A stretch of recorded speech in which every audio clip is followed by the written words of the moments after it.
Narinig ng lahat ang malakas na tili ni Vanessa mula sa hagdanan ng mansyon. Ano to? Ano to, Damian? Sigaw niya sabay turo kay Yela na gulat na gulat. Bagong gising at nakahiga pa sa dibdib ng amo. Katulong ka lang. Pero akala mo kung sino ka? Sinadya mong pumasok sa silid ng fiancé ko, no? Gusto mong agawin ang buhay na hindi para sa'yo. Humagikik ang mga kasambahay. At ang ilan ay nagbulungan na parang nanonood ng eksena. Si Damian naman ay nanahimik. Tinitigan si Yela. Hindi siya galit, kundi puno ng tanong. At sa isang iglap, isang lihim na matagal nang nakatago, ang nabunyak. Bago ka pa lang sa channel neto, ibang kwento ni Ate Jane, istorya mo, ikwento ko. Huwag kalimutang pindutin ang notification bell at subscribe button.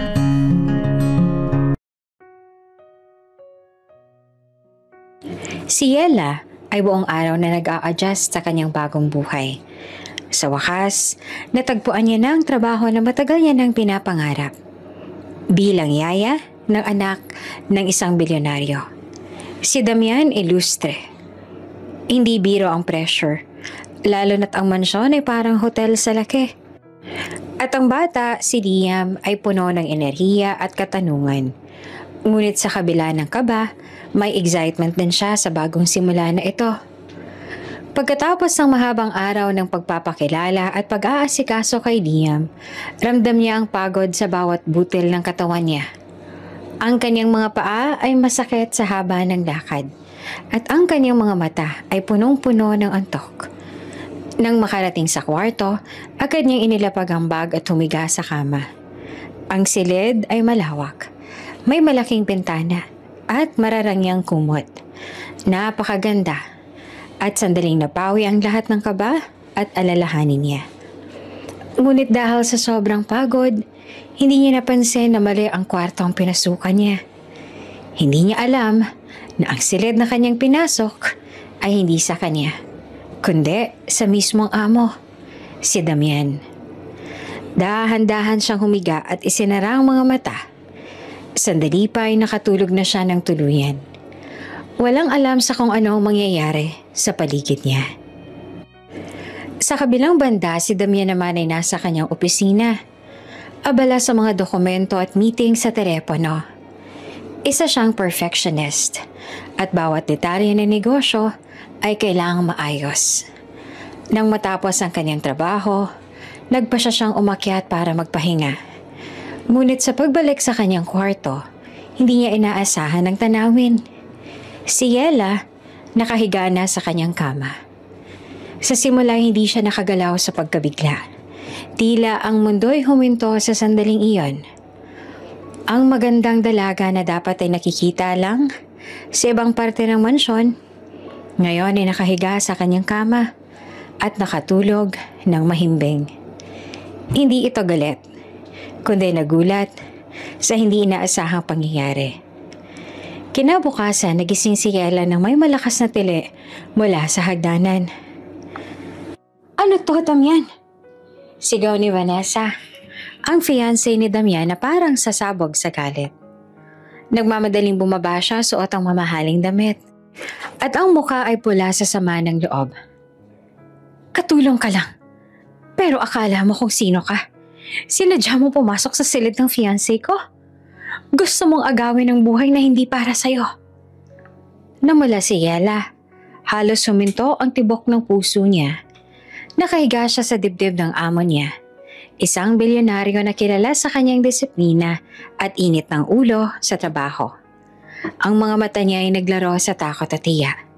Hindi alam kung paanong sasagot sa eskandalong ito. Vanessa. Mahina ang boses ni Damian. Tahimik siya, tila sinusuri ang sitwasyon bago magsalita. Hindi siya galit sa yaya. Ngunit ang pagkakakita sa kanya sa ganoong posisyon ay nakakapag-alerto sa kanyang isip. May halong pag-aalala tanong sa kanyang mga mata.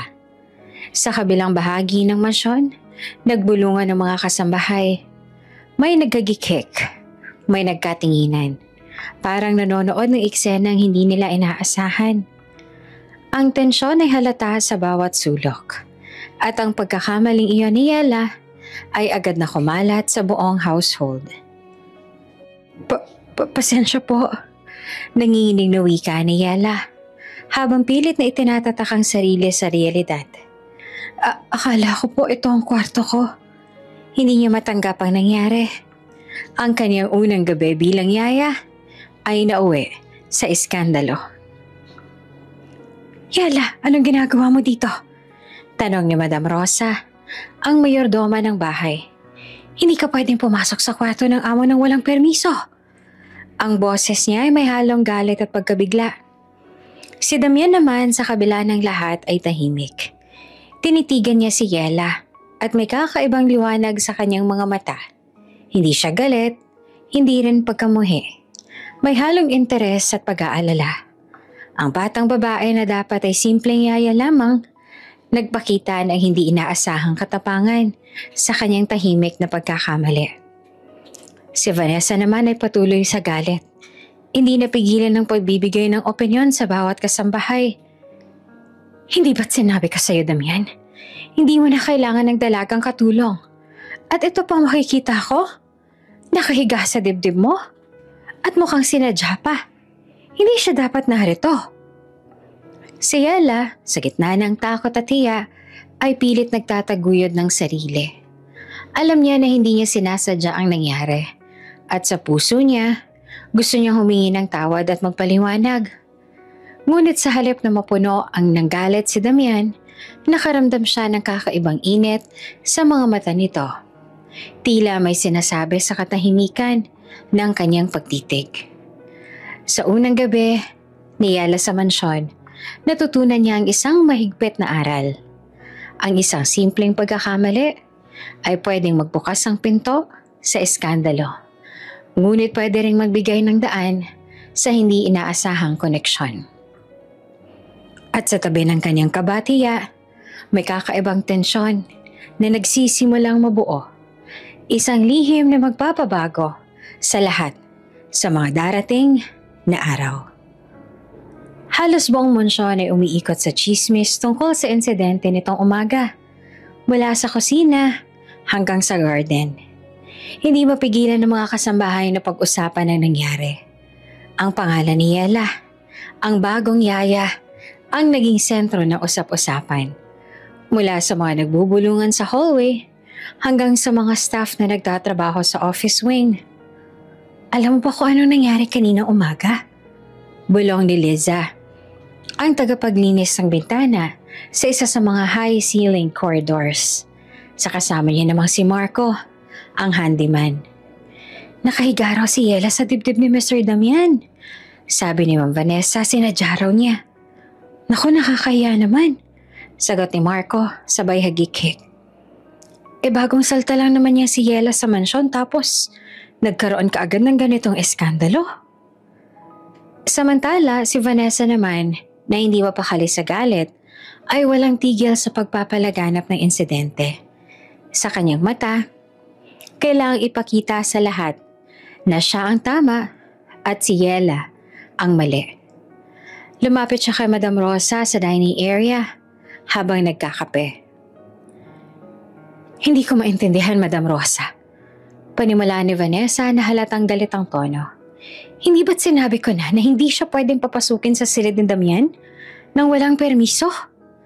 At ngayon nakahiga pa talaga sa dibdib niya. Sino ba naman ang magiging mahinahon sa ganitong sitwasyon?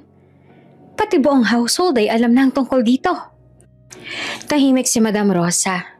Ngunit alam niyang kailangan niyang kontrolin ang sitwasyon. Vanessa, naiintindihan ko ang damdamin mo pero kailangan rin nating tingnan ang perspektibo ng bata.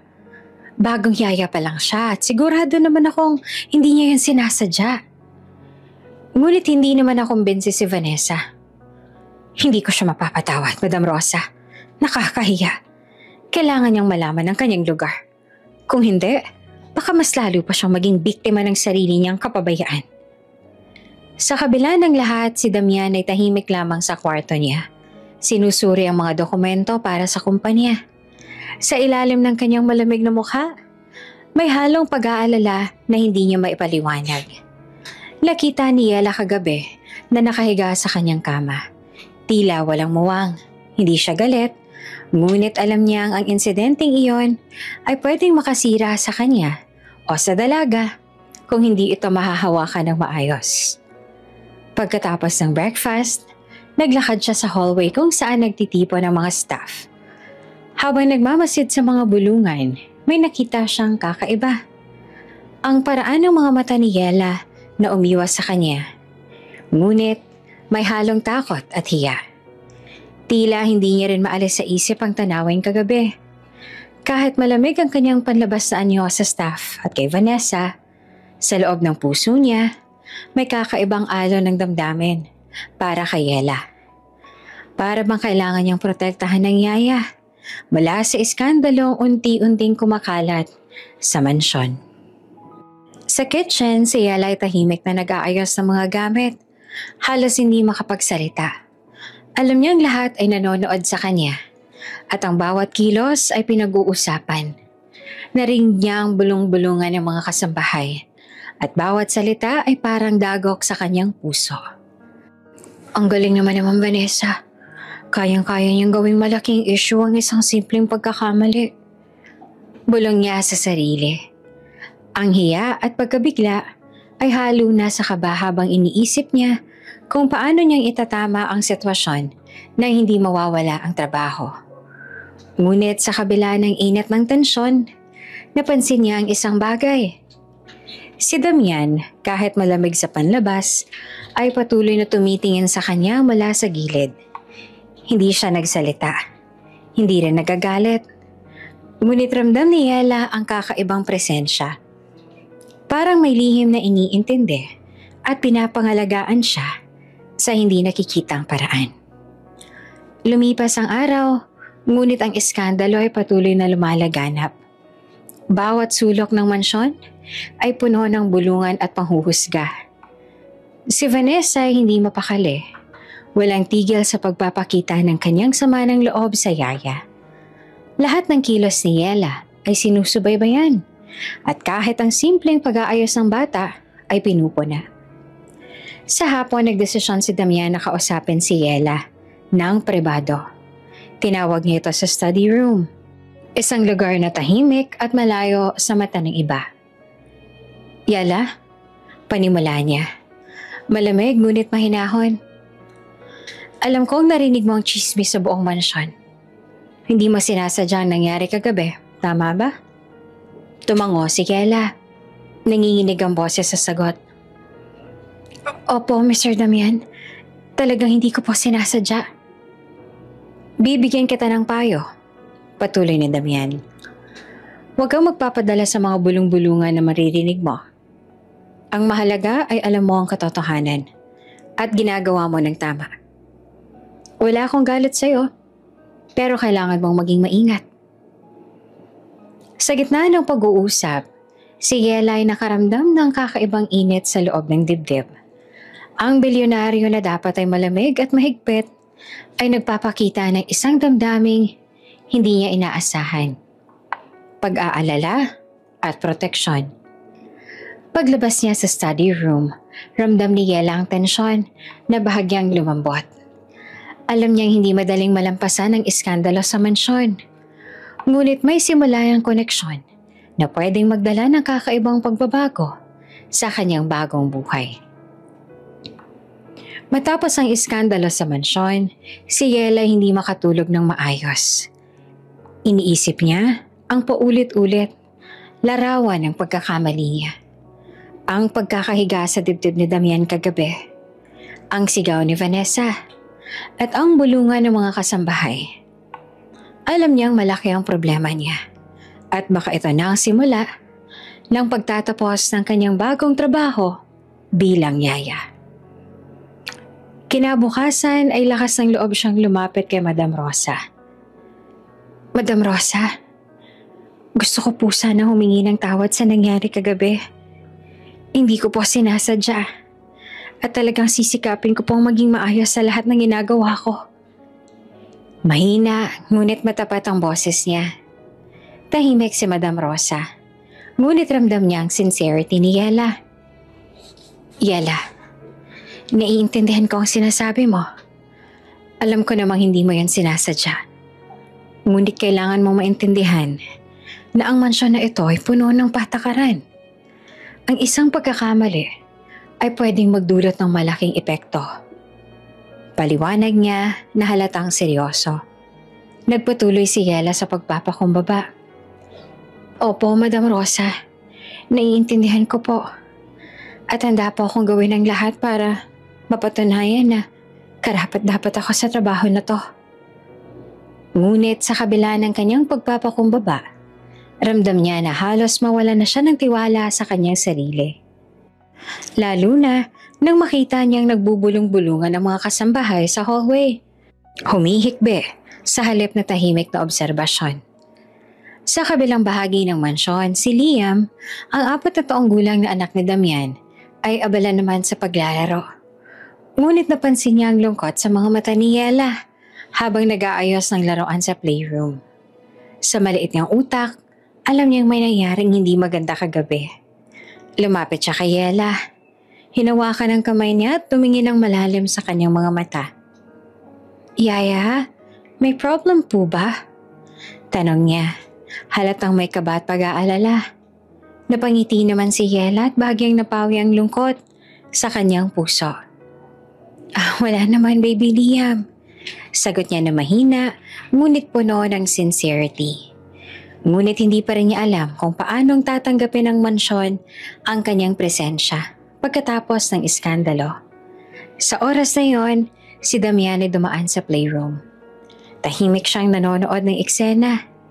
Si Yela na nakayakap sa bata at ang bata na ipinapakita ang pagiging malapit sa yaya. Sa unang tingin, tila malamig si Damian. Nakatingin sa kanila na parang walang emosyon. Ngunit sa loob ng kanyang puso, may halong pag-aalala at pagmamasid. Alam niyang may koneksyon na nabuo sa pagitan ng yaya at ng bata. Kahit hindi niya pa pinakita sa iba, ramdam niya na si Yela ay mahalaga sa kanyang anak.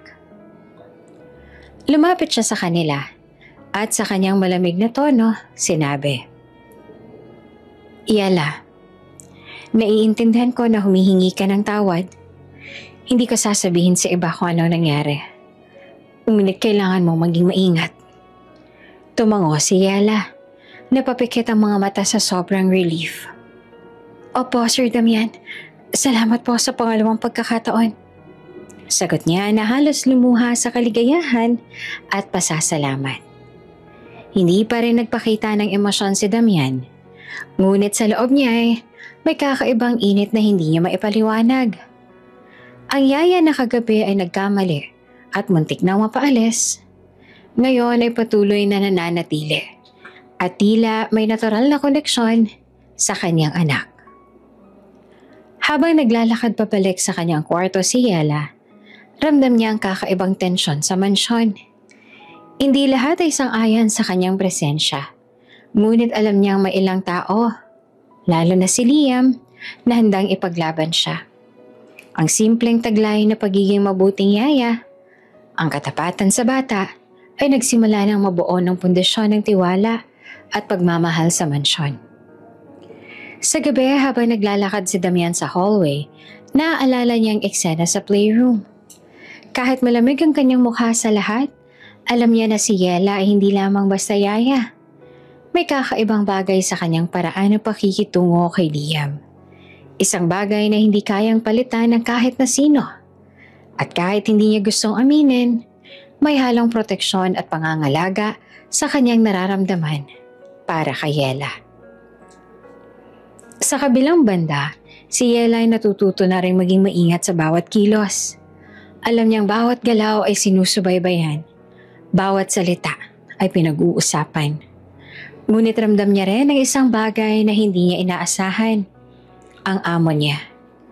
Bagamat tila malamig, ay nagbibigay ng maliit na pahiwatig na siya ay may respeto at pagpapahalaga sa kanya. Ang unang hakbang patungo sa muling pagtitiwala at pagpapakumbaba ay nagawa na ni Yela. Hindi madali ang kanyang bagong buhay sa mansyon, ngunit ang bata at ang sariling determinasyon ay nagsilbing gabay para manatili. At sa likod ng malamig na mukha ni Damian, may lihim na pagmamasid at pag-aalala na magsisilbing simula ng isang mas malalim na koneksyon sa mga susunod na araw. Sa loob ng mansyon, unti-unting nagbago ang dynamics. Kahit malamig at mahigpit si Damian sa trabaho at sa mga tao sa paligid, may mga sandali na hindi niya mapigilang mapansin si Yela, ang bagong yaya na dati nagdulot lamang ng iskandalo. Isang umaga, habang nag-aasikasa si Yela ng agahan para kay Liam, aksidenteng nagtagpo ang kanilang tingin ni Damian. Naglakad siya sa dining hall. Dala-dala mga dokumento mula sa office. At sa hindi inaasahang pagkakataon, humarap siya sa yaya. Mr. Damian, magandang umaga po. Bungad ni Yela, bahagyang napapailing sa kaba. Tama lang na nakikita kita dito. Mahinahon ngunit malamig ang tono ni Damian. Hindi niya sinasadya pero ramdam ni Yela ang kakaibang tensyon sa kanilang tingin. Hindi ito galit, hindi rin pagtanggi. May halo ng curiosity at kakaibang pangunawa. Sa kabilang dulo, si Liam ay abala sa paglalaro ng block sa sala. Ngunit hindi niya maiwasang tumingin kay Yela na palagi namang nakangiti at nakatuon sa bata. Sa simpleng pag-aalaga, pagbibigay ng atensyon at pag-aalalay sa mga laro, mas lalo siyang nahuhulog sa yaya. Ang mga mata ng bata ay puno ng tiwala at pagmamahal. Isang bagay na hindi kayang palitan ng kahit sino sa mansyon. Yaya Yela, tulungan mo naman ako dito. Tawag ni Liam habang hinahawakan ng isang tower ng blocks na muntik nang bumagsak. Agad siyang lumapit at habang inaayos sa mga blocks, aksidenteng nagtagpo ang tingin nila ni Damian mula sa sofa. Tahimik siyang nanonood at sa isang iglap, nakita niya ang paraan ng pagngiti ni Yela kay Liam. Isang ngiti na punong-puno ng kabaitan at presensya. Para bang sa bawat simpleng kilos ng yaya, nahuhulog si Liam ng lalo sa pagmamahal sa kanya. Hindi niya maiwasang mapansin na sa bawat araw na lumilipas, may kakaibang pagbabago sa damdamin niya. Ang dating malamig at masungit na bilyonaryo ay unti-unti nang lumalambot.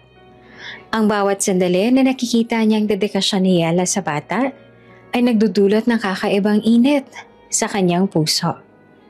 Isang hapon, habang naglilinis si Yela ng mga laruan sa playroom, dumating si Damian na may dalang isang maliit na book para kay Liam.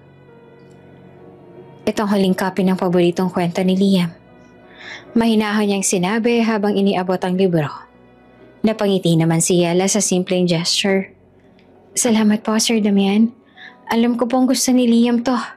Sagot niya habang pinapasa ang libro sa bata. Si Liam naman ay sabik na sabik. Agad na binuksan ang libro at tumambad ang kanyang mga mata sa kulay at ilustrasyon. Yaya Yela, tulungan mo akong basahin to. Sabik niyang wika. Nagbasa si Yela ng maayos at may kasamang saya. Habang si Damian naman ay tahimik na nakatingin mula sa doorway. Sa bawat salita, sa bawat tawa at reaksyon ni Liam, nararamdaman ni Damian ang isang kakaibang emosyon. Hindi niya maipaliwanag. Ngunit ramdam niya ang pagpapahalaga at respeto para sa yaya. May mga sandaling hindi sinasadyang nagtatagpo ang kanilang tingin. Hindi nila kailangang magsalita. Sapat na isang simpleng tingin para maramdaman ang koneksyon na unti-unting nabubuo. Ang mansyon na dating puno ng tensyon at iskandalo, ngayon may mga sandaling puno na ng tahimik na pangunawa at respeto. Sa gabi, habang naglilinis ng playroom si Yela, dumating si Damian para tingnan kung okay ang bata bago siya umalis sa opisina.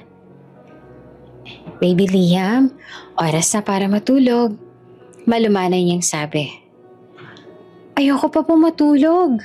Halakhak ni Liam. Ngunit nakangiti siya kay Yela. Halatang gusto niyo pang manatili ang yaya sa tabi niya. Si Yela naman natatawa sa simpleng eksena. Nakaramdam ng init sa kanyang dibdib. Okay, sige baby Liam. Sandali lang ha. Tapusin natin yung story. Tahimik na nanonood si Damian mula sa doorway. Kahit hindi siya nagsalita, alam niyang may kakaibang koneksyon na unti-unting nabubuo. Hindi lamang sa bata, kundi sa kanya rin. Ang dating distansya at malamig na pag-uugali ay unti-unting natutunaw sa mga simpleng sandali ng alaga, pagtutulungan at tahimik na pangunawa. Sa huling eksena ng araw, habang nakahiga si Liam sa kanyang kama, hinawakan ni Yela ang kanyang kamay at ngumiti.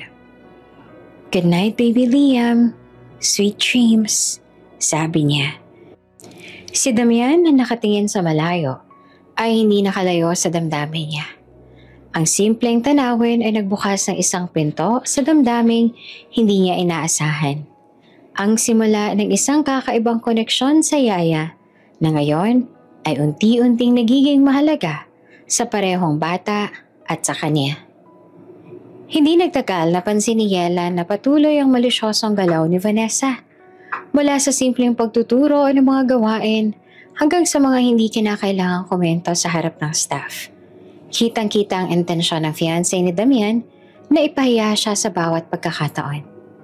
Isang umaga, habang naglilinis si Yela sa laundry room, dumating si Vanessa na may kakaibang ngiti sa mukha. "Yela, may maliit na utos lang ako para sa'yo." Malumanay pero halatang paninira sa tono. "Palabhan mo tong gown ni Mrs. Clarice para sa event mamaya." Si Yela, na sanay nang sumunod sa mga simpleng utos, ay tumango. "Opo, Ma'am Vanessa." Ngunit sa paglapit niya sa gown, agad niyang napamansin ang napakamahal at delikadong tela. Ang silk at mga hand-beaded na detalye ay halos mawasak na sa isang karaniwang washing machine. Ramdam niya ang bigat ng gown at ang posibilidad na masira ito ay nagdulot ng kaba sa kanya. Sa loob ng laundry room, pinag-isipan ni Yela ang tamang paraan. Alam niyang kahit anong gawin niya, si Vanessa ay makakahanap ng dahilan para ipahiya siya. Pinili niyang gawin ang makakaya. Maingat at matyaga, sinunod ang bawat hakbang ng paglilinis sa pamamagitan ng kamay sa halip na sa washing machine. Maya-maya ay dumating si Vanessa para tingnan ang progreso. "Anong ginagawa mo dyan? Hindi ba sinabi ko washing machine?" Tanong niya na may halong pangungutya sa tono. Si Yela ay huminga ng malalim. Ngumiti ng bahagya at tumango. "Opo, Ma'am Vanessa. Sinusunod ko lamang po ang tamang paraan para hindi masira ang gown." Mahinahon niyang paliwanag. Kitang-kita sa mata ni Vanessa ang pagkainis. Palibhasa. Alam mo lang ang sarili mong paraan, hindi ba? Ang galing mo!"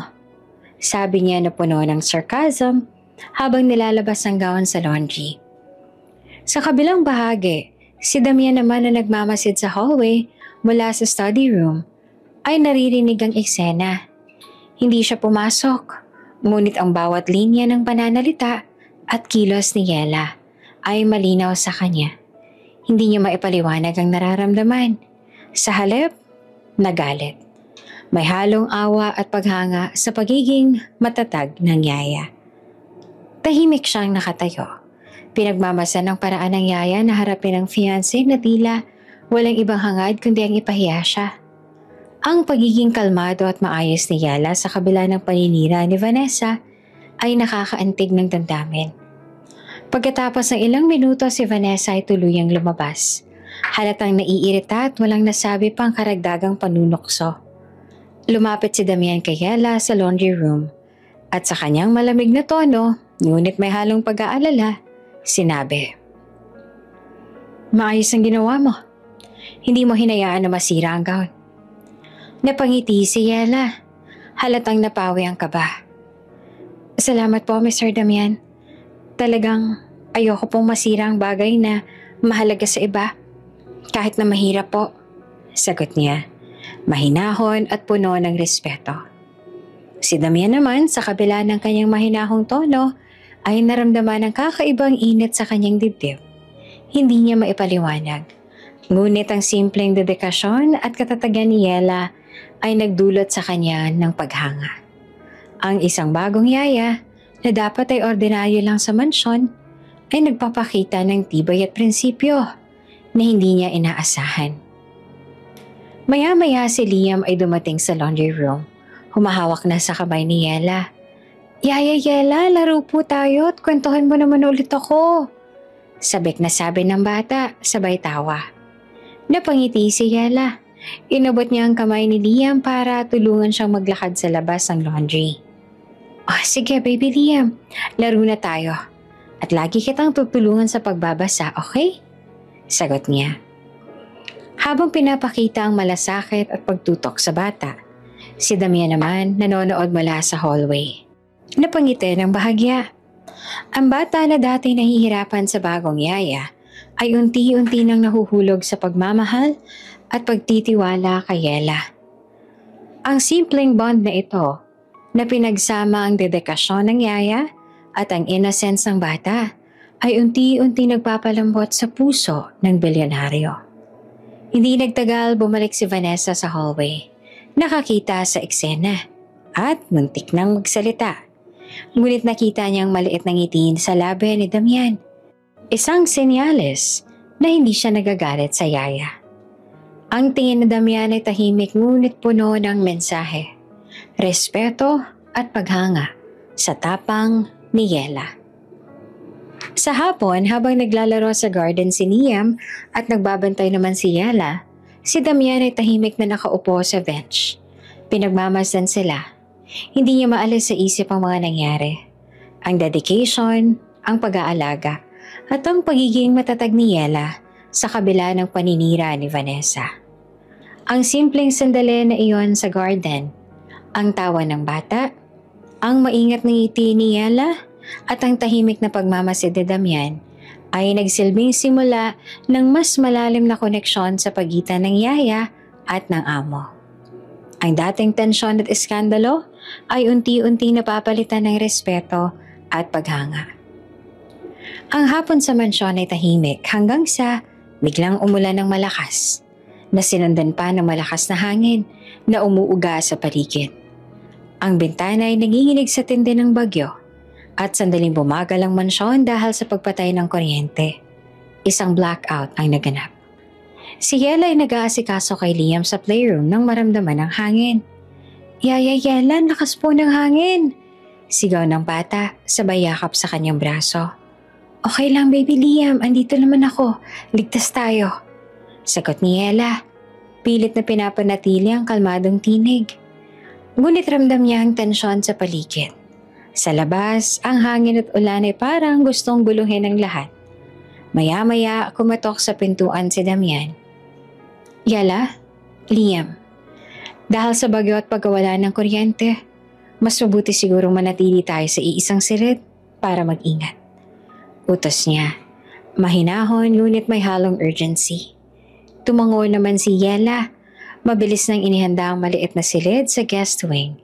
Pinunasan niya ang mga laruan at iniligay ang bata sa sofa na may kumot. Si Damian, sa kanyang tipikal na malamig na tono ay nagbigay ng ilang payo. Ngunit sa bawat galaw niya, ramdam ni Yela ang kanyang tahimik na pangangalaga. Pagkapasok sa silid, nagkaroon ng awkward na katahimikan. Si Liam ay naglalaro sa kanyang lap, habang si Damian naman ay nakaupo sa tabi ng sofa, tahimik na nanonood sa kanila. "Yaya Yela, magkukwento tayo!" Sigaw ni Liam na halatang excited. "Okay baby Liam, anong gusto mong kwento?" Tanong ni Yela habang nakatingin kay Damian na hindi rin makaiwas tumingin sa kanila. "Gusto ko ng kwento tungkol sa dragon at princess," sabik na sagot ng bata. Habang nagbubukas ng libro si Yela, nagsimula ang kwentuhan. Nagbasa siya ng may kasamang dramatikong boses. Ginagaya ang dragon at ang princess. At nagpapatawa kay Liam. Ang tawa ng bata ay tila nagdala ng liwanag sa madilim na silid. Sa isang pagkakataon habang nagbabasa si Yela, aksidenteng nagtagpo ang tingin nila ni Damian. Ang tingin niya ay hindi malamig. May halong curiosity at kakaibang aliw. Si Yela, bagamat nahihiya, ay nakaramdam ng kakaibang kilig sa kakaibang tensyon sa kanilang mata. Yaya Yela, pwede po ba kayo magpatawa ng dragon? Sabay tawa ni Liam. Tumawa naman si Yela sabay himig ng dragon na may kasamang silly voice. Si Damian naman na nakaupo sa tabi ay napangiti sa kanilang eksena. Isang simpleng pangyayari ngunit may kakaibang init sa puso niya. Hindi niya maipaliwanag. Ngunit ang presensya ni Yela sa silid ay nagdudulot ng kalmadong pakiramdam sa gitna ng bagyo. Habang tumatagal ang gabi, nagkaroon ng mga kwento tungkol sa kabataan ni Damian at ilang simpleng kwento ni Yela tungkol sa kanyang paglaki sa probinsya. Si Liam ay nakikinig ng abala, sabay tawa sa bawat biro at funny faces ni Yela. Yaya Yela, bakit po palagi natatawa si Daddy? Tanong ni Liam sa isang pagkakataon. Halata namang napansin ang kakaibang ngiti sa labi ni Damian. Si Yela ay ngumiti at pinindot ang braso ng bata. Siguro po Baby Liam may mga bagay na nagpapasaya sa kanya. Parang nagpapasaya rin sa atin. Sagot niya ng mahinahon, ngunit may halong pagkilala sa damdamin ng amo. Tahimik na nanood si Damian mula sa sofa. Sa bawat ngiti at tawa ng yaya, unti-unti siyang napapalapit sa ideya na may mas higit pa sa professional na damdamin para sa kanya. Ang dating mahigpit at malamig na bilyonaryo ay unti-unting lumalambot sa bawat sandali sa silid, sa tawa, sa kwento at simpleng alaga sa bata. Habang tumatagal ang bagyo, naglalaro na rin sila ng maliit na board game na dala ni Yela. Ang silid ay puno na ng tawanan, kaunting kilig at kwentuhan na hindi inaasahan. Sa isang sandali habang nagtutulungan sila sa game, aksidenteng nagtagpo ang kamay nila ni Damian. Pareho silang napangiti at sa loob ng ilang segundo, may tahimik na kilig na hindi maikubli. Yela, mukhang mahusay ka rin sa ganitong laro. Sabi ni Damian, na halos hindi niya napansin ang pag-init ng kanyang tinig. Napangiti naman si Yela at bahagyang namula. Salamat po Sir Damian. Lagi naman pong masaya kapag po nakakasama ko si Liam. Sagot niya habang hinahawakan ng kamay ng bata. Ang simpleng bagyo na nagdala ng blackout at tensyon sa mansyon ay naging simula ng mas malalim na bonding. Ang mga kwento, tawanan at kilig moments sa iisang silid ay nagpatibay ng koneksyon ni Damian at Yela at lalo pang nahulog si Liam sa pagmamahal at tiwala sa kanyang yaya. Sa pagtatapos ng gabi habang nakahiga na si Liam sa kama, pinahira ni Yela ang buhok ng bata at ngumiti. Sweet dreams, baby Liam. Lagi lang ako nandito para sa'yo. Sabi niya ng malumanay at puno ng pagmamahal. Si Damian naman na tahimik na nakamasid sa doorway ay nakaramdam ng kakaibang init sa puso.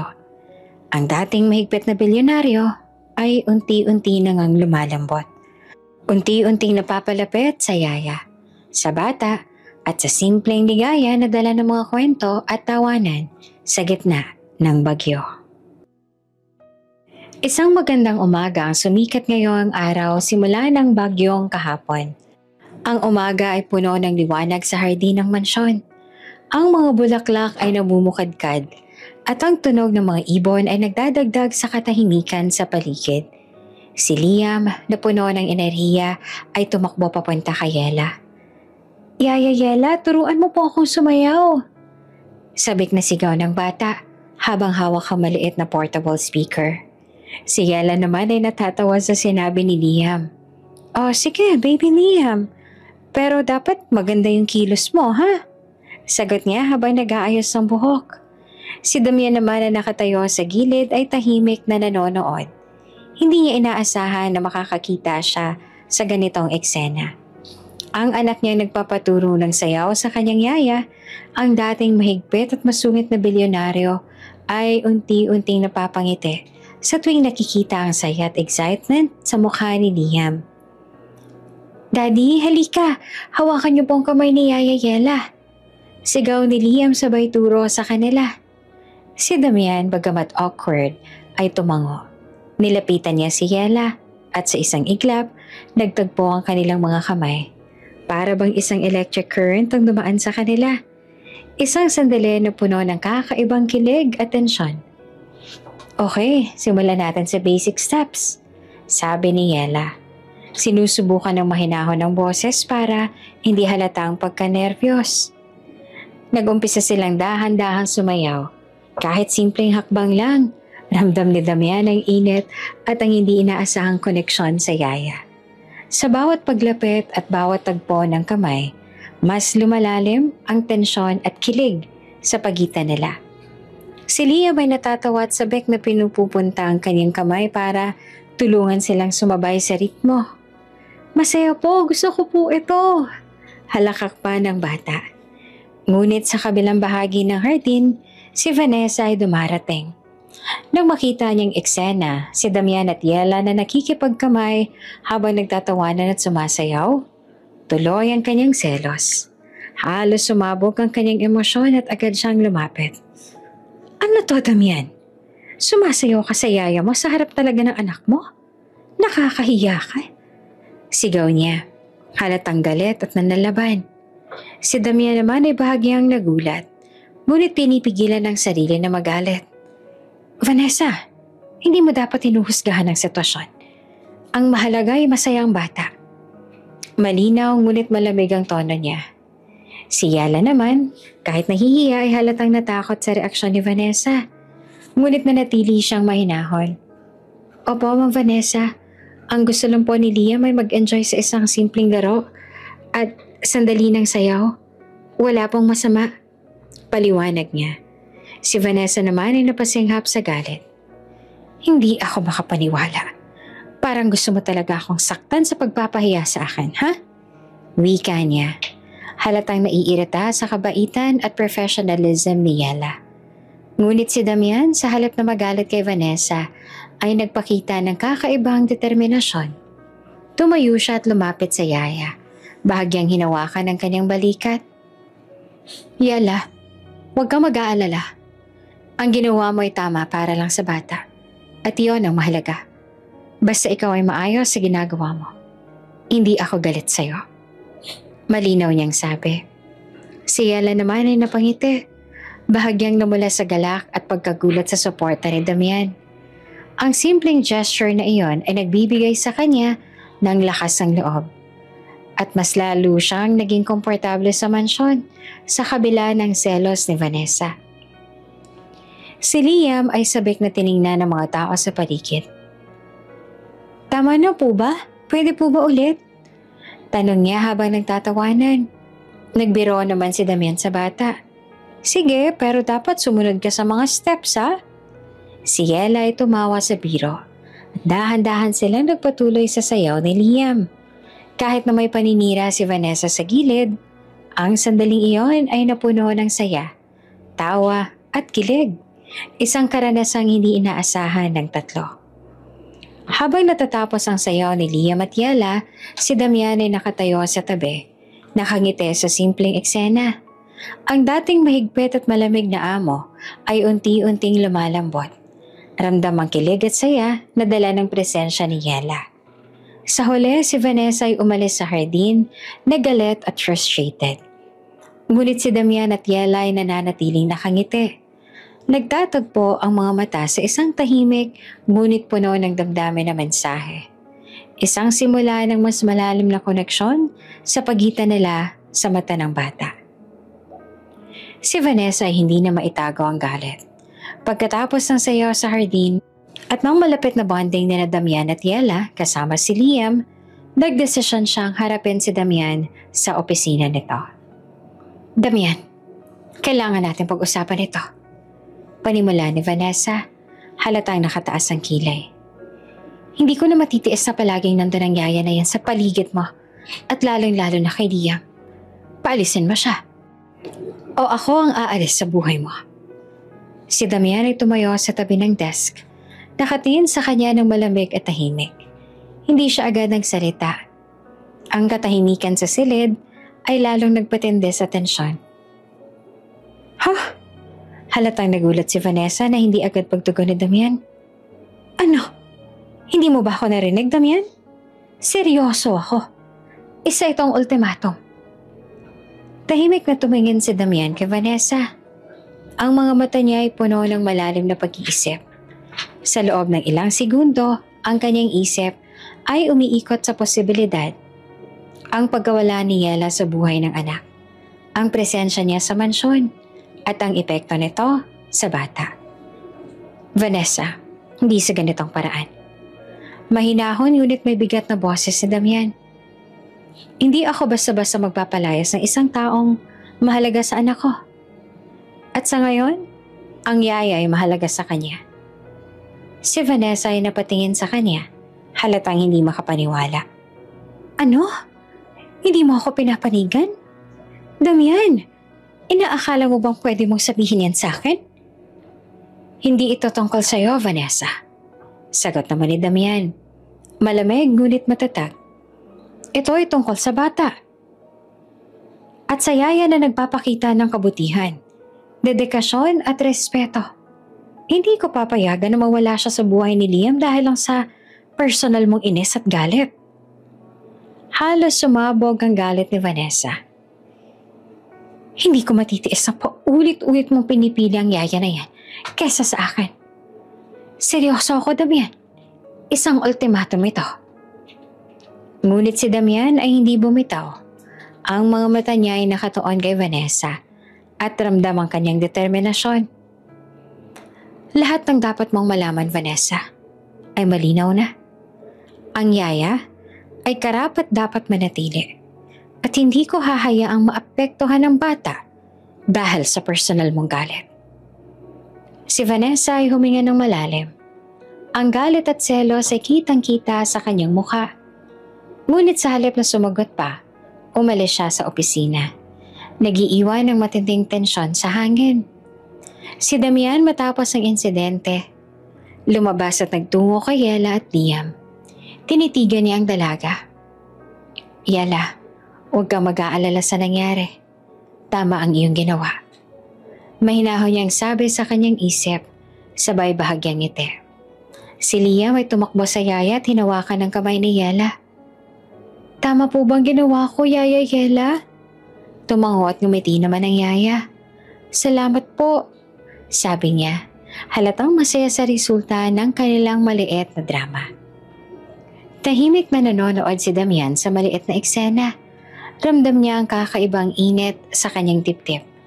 Hindi lamang sa pagiging matatag ni Yela, kundi sa simpleng paraan ng pagmamahal niya sa bata. Sa gabi, habang naglalakad sa hallway si Damian ay nag-iisip sa nangyari. Ang tensyon sa pagitan nila ni Vanessa ay lalong nagpatibay sa kanyang determinasyon na protektahan ang yaya at anak. Sa bawat sandali ay mas lalo niyang nararamdaman ang kahalagahan ni Yela sa mansyon. Isang presensya na hindi niya basta pababayaan. Samantala, si Yela naman ay natututo ring humarap sa ganitong sitwasyon ng maayos. Alam niyang may mga tao sa mansyon na hindi siya gustong makita. Ngunit sa suporta ni Damian at tiwala ni Liam, mas lalo siyang naging matatag at handa sa bawat hamon. Ang pangyayaring ito ay nagpatindi ng tensyon sa mansyon.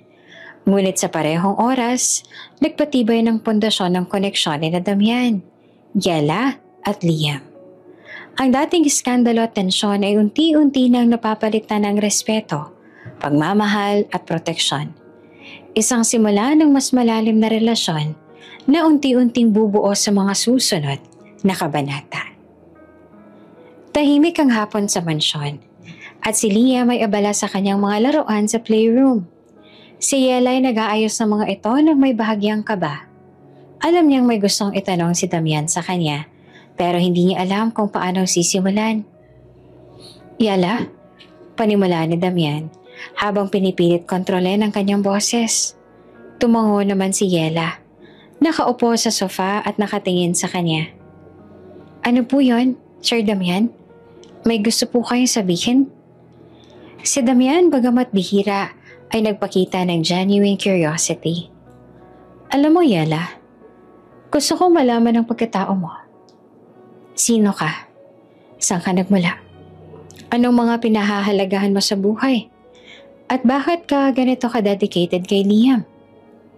Tanong niya na parang inaanyayahan si Yela na magbukas ng kanyang damdamin. Napangiti naman si Yela sa tinig at tono ni Damian. Ramdam niya ang init at pag-aalaga sa likod ng malamig na mukha nito. Huminga siya ng malalim bago nagsimulang magsalita. Alam niyo po, lumaki ako na walang sapat na gabay. Iniwan ako ng pamilya ko nung bata pa ako. Hindi nila ako kayang alagaan. Kaya dinala ako ng lolo ko at siya ang nagpalaki sa akin hanggang sa kanyang huling hininga. Sabi ni Yela na bahagyang nanginginig ang tinig sa alaala ng nakaraan. Si Damian naman ay nananatiling tahimik, nakikinig ng buong puso. Ramdam ni Yela na hindi siya hinuhusgahan, kaya patuloy siya sa kanyang kwento. Pagkatapos niyang pumanaw, nag-iisa na lang ako. Wala na akong pamilya. Wala nang taong aalalay sa akin. Kaya nag-apply ako bilang yaya.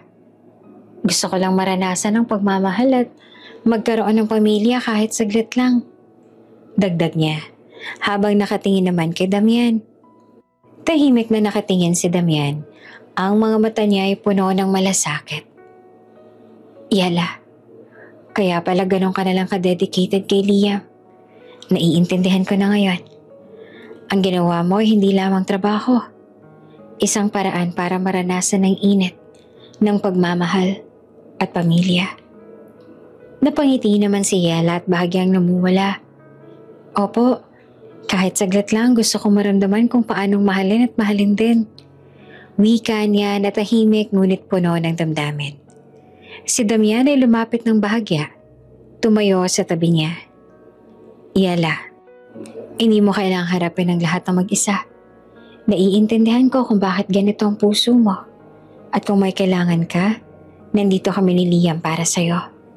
Sabi niya na may halong init at proteksyon sa tinig. Si Liam na nakamasid sa kanila ay tumalon sa paligid. Daddy, narinig mo po ba ang kwento niya? Halakak pa ng bata. Halatang natutuwa sa openness ng yaya. Ngumiti si Yela sa bata at kay Damian. Salamat po, Sir Damian. Hindi ko po inaasahan na makikinig at maiintindihan niyo ang lahat ng to. Sagot niya na bahagyang namumula. Si Damian naman kahit bihira magpakita ng emosyon ay napangiti. Ramdam niya ang koneksyon sa pagitan nila. Hindi lamang bilang amo at yaya, kundi bilang dalawang tao na unti-unting nagkakaunawaan at nagkakaroon ng tiwala sa isa't isa. Yala, gusto kong malaman pang iba mong hilig. Ang mga bagay na nagpapasaya sa'yo sa araw-araw. Gusto kong mas makilala ka. Dagdag pa ni Damian na parang inaanyayahan siyang buksan pa ang puso. Napangiti si Yela at unti-unting nagbukas. Gusto ko pong magbasa, magluto at tumulong sa mga bata. Ang pinakamahalaga po sa akin ay ang makita silang masaya. Parang si Liam po. Sagot niya habang tumitingin sa bata na naglalaro sa tabi. Tahimik na nanonood si Damian. Ramdam ang init sa kanyang dibdib. Ang dating yaya na simpleng tao lang sa kanyang palagay ay may pusong puno ng tapang, dedikasyon at pagmamahal. Sa bawat salitang kanyang naririnig, lalo siyang nahuhulog sa respeto at paghanga. Habang natapos ang araw, si Yela naman ay nakaupo sa tabi ng bintana. Iniisip ang sinabi ni Damian. Ramdam niya ang kakaibang init sa puso. Isang senyales na hindi siya nag-iisa at may taong tunay na nagmamalasakit sa kanya. Ang mansyon na dati puno ng tensyon ay unti-unting nagiging lugar ng suporta, malasakit at koneksyon. Ang chandelier sa Grand Ballroom ng Illustre Mansion ay kumikislap sa liwanag ng mga kandila at spotlights. Ang mga bisita mula sa high society hanggang sa business partners ay nakatambay sa paligid. Nakikipagkwentuhan at naglalakad sa malawak na sala. Si Vanessa ay nandoon, elegante ay nakasuot ng pulang gown, handang ipakita ang kanyang kapangyarihan at impluensya. Damian, teka, kailangan natin pag-usapan si Yela. Bulong ni Vanessa sa kanya habang dumadaan sa tabi niya. Hindi ko na matitiis ang patuloy mong pinapayagan na manatili siya dito. Kahit sa party na to, palagi nakikita ko siya sa paligid mo. Si Damian ay nakatingin naman sa kanya. Tahimik, pinipigil ang emosyon. Vanessa, huwag mo nang gawin ito dito. Mahinahon niyang sabi. Ngunit si Vanessa ay hindi nakinig. Habang naglalakad, lumapit si Yela sa isang serving table para kumuha ng tubig. Hindi niya inaasahan ang paparating na eksena. Si Vanessa, na halatang galit, ay humarap sa kanya sa harap ng ilang bisita. Aba, Yela, mukhang napaka-bold mo, no? Akala mo ba makakasabay ka sa social circle na to? Hindi ka bagay sa lugar na to. Sigaw ni Vanessa sabay tawa na punong-puno ng pangungutya. Ang mga bisita ay napatingin. Ilang nagulat at ang ilan ay nagbulungan sa isa't isa. Ang dating tahimik at mahinahong Yaya ay biglang na-expose sa galit at pangungutya ni Vanessa.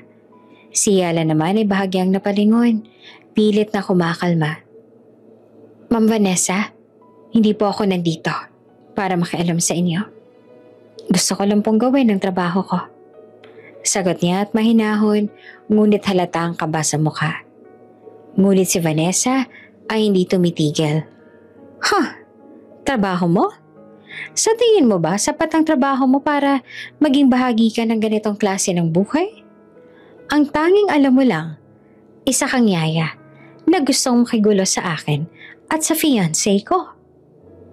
Si Damian naman na nakatayo sa malapit ay napansin ng eksena. Ang dating malamig at tahimik na bilyonaryo ay unti-unting nag-init ang damdamin. At sa unang pagkakataon, naramdaman niya na kailangan niyang protektahan ng Yaya sa harap ng lahat. Vanessa! Sigaw niya.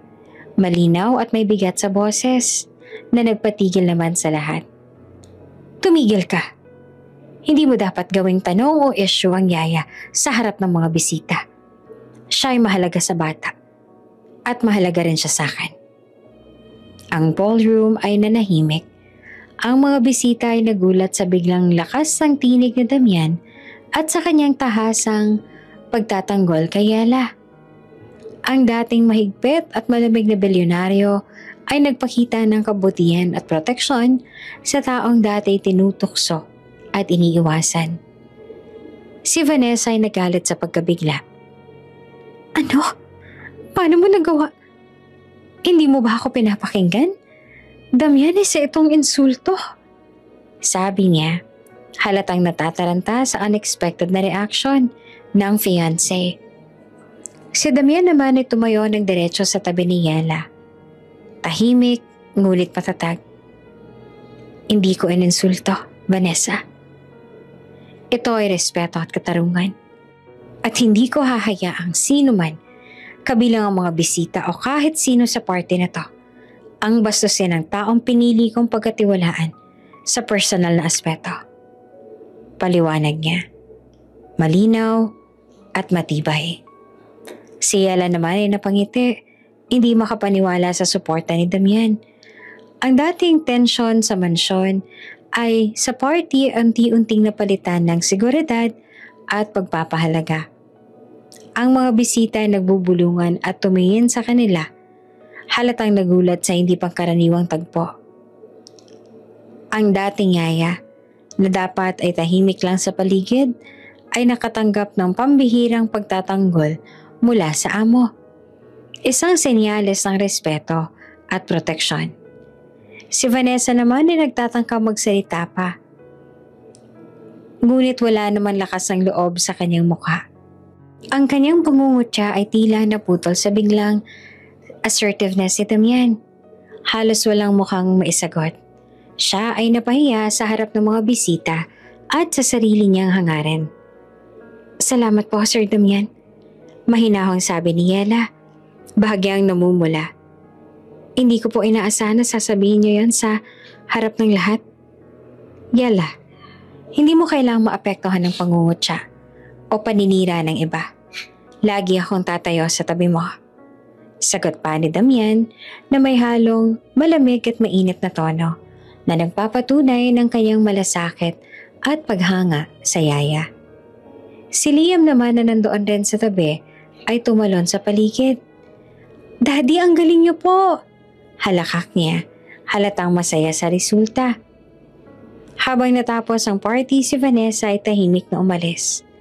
Ang galit at selos ay kitang-kita pa rin sa kanyang mata.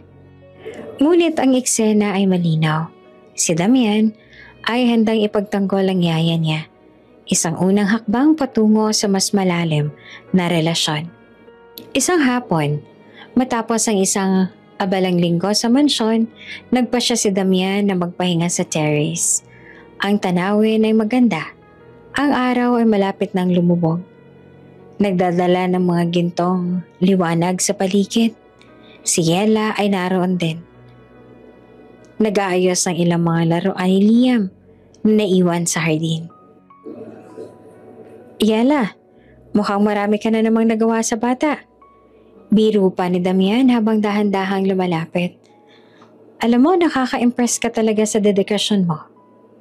Napangiti naman si Yela. Medyo namula sa komento. "Salamat po. Ginagawa ko lang naman po ang makakaya ko. Gusto ko pong masaya si Liam." Sagot niya. Tahimik ngunit may halong init sa boses. Si Damian naman ay tumango. Sabay upo sa tabi niya sa terrace bench. "Alam mo, Yela, hindi lang sa bata eh. Ramdam ko rin ang effort mo sa buong household. Hindi ka lang basta yaya. Parang may iba ka pang dimensyon na hindi ko pa nakikita."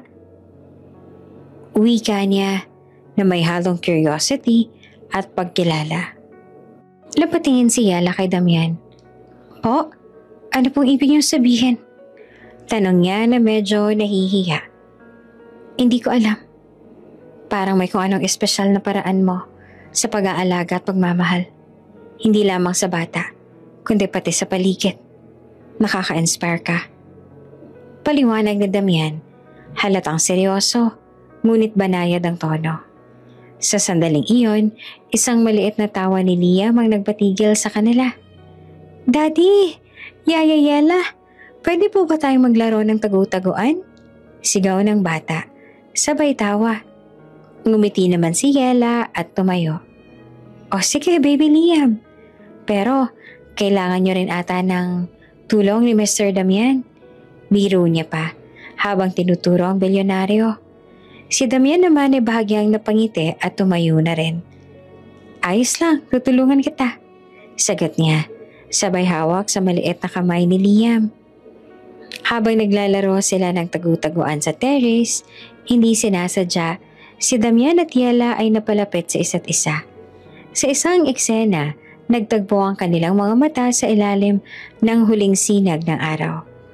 Halos sabay silang ngumiti, at sa isang iglap, naramdaman nila ang init ng isa't isa. Hindi nila sinasadya, naglapit ang kanilang mga mukha, at muntik na silang magkahalikan. Ngunit parehong napigilan. Si Yela ay bahagyang napalingon at si Damian naman ay huminga ng malalim. Sinusubukang kontrolin ang damdamin na unti-unting lumalakas sa kanya. "Yela, okay ka lang ba?" Wika ni Damian. Halatang nag-aalala ngunit may kakaibang kilig sa boses. Opo, okay lang po ako, Sir Damian." Sagot naman ni Yela habang bahagyang namumula. Pareho silang nakaramdam ng kakaibang tensyon na hindi nila maipaliwanag. Habang naglalakad pa uwi ang tatlo, si Damian, Yela at si Liam, si Damian ay nag-iisip ng malalim.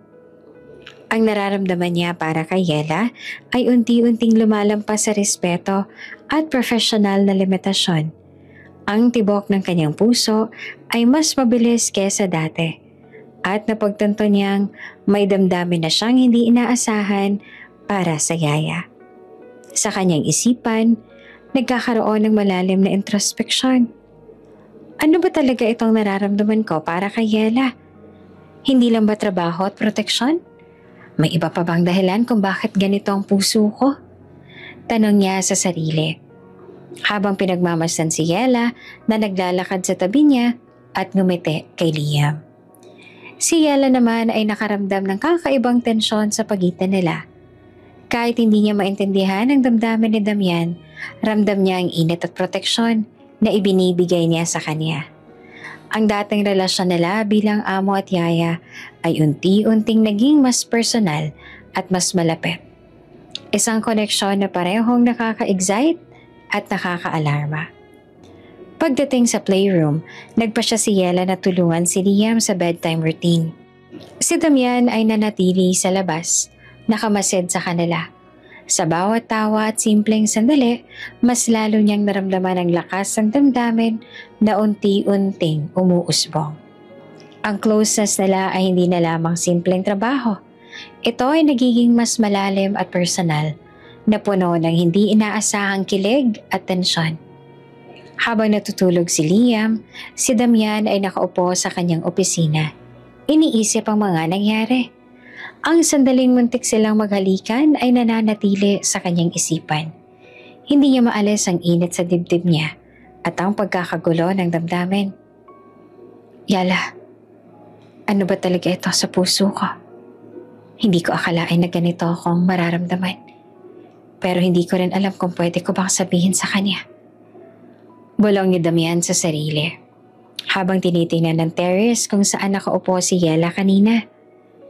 Sa gabi, ang mansyon ay tahimik. Ngunit ang tensyon at closeness sa pagitan nila ay nananatili. Tahimik ang gabi sa Illustre Mansion. Ang lamig ng hangin mula sa terrace ay bahagya lamang. Ngunit sa opisina ni Damian, ang liwanag mula sa laptop ang nagiilaw sa kanyang mukha. Nakaupo siya sa kanyang leather chair, nakatingin sa screen habang nagbubukas ng ilang files na wala sa kaalaman ni Yela. Habang binubusisi ang mga transaction records at dokumento na may pangalan ni Yela, napansin ni Damian ang isang bagay na hindi ordinaryo. Mayroong misteryosong bank account at ilang papeles na tila legal, ngunit kakaiba ang pinagmulan. Bakit walang alam si Yela tungkol dito? Bulong ni Damian, nakatuon sa screen. Ramdam niya ang kakaibang tensyon sa kanyang dibdib. Hindi niya alam kung ito ba ay error o may tinatago si Yela sa kanya. Baka matindi niya gustong isipin niyon. Tumayo siya at naglakad-lakad sa opisina. Iniisip kung paano niyang haharapin ang sitwasyon.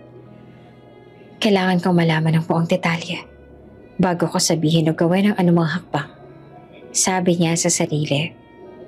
Dahil sa pagiging maingat, tumawag si Damian sa kanyang trusted financial investigator. Isang tao na maasahan at discreet. Gusto kong ipatrace lahat ng transactions sa account na to. Utos niya habang sinisigurado na walang sino man sa mansyon ang makakaalam. Lihim ito at hindi ko gusto na malaman ni Yela o kahit na sino pa. Habang nag-uusap sa telepono, ramdam ni Damian ang bigat ng responsibilidad. Ang account at dokumento ay maaaring magbago sa paraan ng kanyang pagtingin kay Yela. Ngunit ayaw niyang masira ang tiwala at koneksyon nila. Ito rin ay isang personal na hakbang, hindi lamang bilang amo, kundi bilang isang tao na may nararamdaman at nag-aalala. Samantala, si Yela ay abala naman sa kanyang gabi. Naglilinis siya ng kwarto ni Liam. Inaayos ang mga laruan at damit na naiwan sa buong araw. Para sa kanya, normal lamang ang gabi. Walang kahit anong indikasyon na may lihim na iniimbestigahan si Damian. Gusto ko lang na maayos ang lahat sa kwarto ni Liam bago siya matulog. Wika ni Yela sa sarili habang pinapahid ang isang maliit na laruan sa shelf. Pagkatapos ng ilang oras, dumating ang initial report kay Damian. Tahimik niyang binasa ang mga detalye. Ang account ay nakarehistro sa pangalan ni Yela, ngunit maraming hindi malinaw na transactions.